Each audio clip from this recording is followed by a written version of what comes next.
আসসালামু আলাইকুম বন্ধুরা, আশা করি সবাই ভালো আছেন। মার্কিন নৌযানে হামলা হয়েছে এবং 4 জন নিহত। নৌযানটি থেকে প্রথমে গুলি চালানো হলে তারা পাল্টা ব্যবস্থা নেয়।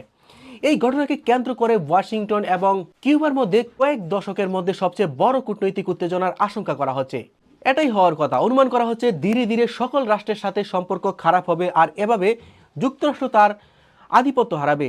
কিউবার স্বরাষ্ট্র মন্ত্রণালয়ের এক বিবৃতিতে জানানো হয়েছে, বুধবার সকালে ফ্লোরিডা থেকে আসা একটি স্পিড বোট কিউবার অস্ত্র দিয়ে গুলি ছুড়ে।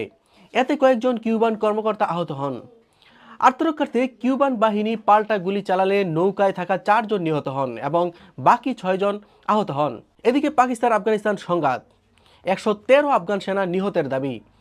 বন্ধুরা, রমজান মাস সংযমের মাস। দুটি মুসলিম দেশের এভাবে যুদ্ধে জড়িয়ে যাওয়া আসলে ভালো কিছু নয়।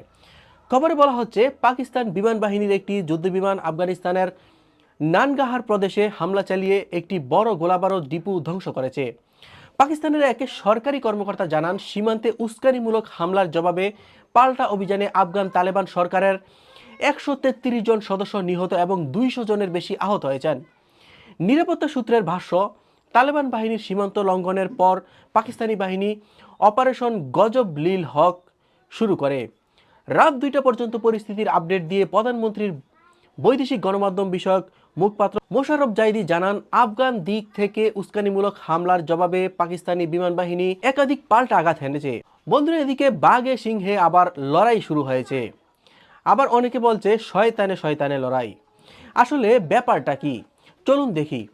সৌদি আরব এবং সংযুক্ত আরব আমিরাতের দ্বন্দ্ব মধ্যপ্রাচ্যে একটি নতুন কোল্ড ওয়ার বা ঠান্ডা যুদ্ধ হতে চলেছে।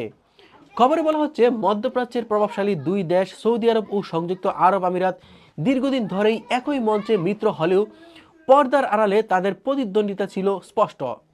তবে সাম্প্রতিক ঘটনা প্রবাহে সেই দ্বন্দ্ব প্রথমবারের মতো সরাসরি সামরিক রূপ নিয়ে প্রকাশ্যে এসেছে। ইয়েমেনের মুকাল্লা বন্দরে সৌদি বিমান হামলার মাধ্যমে এই উত্তেজনা নতুন মাত্রা পায়। আবুধাবি দাবি করে অস্ত্রগুলো তাদের নিজস্ব নিরাপত্তা বাহিনীর জন্য ছিল, এসটিসির জন্য নয়।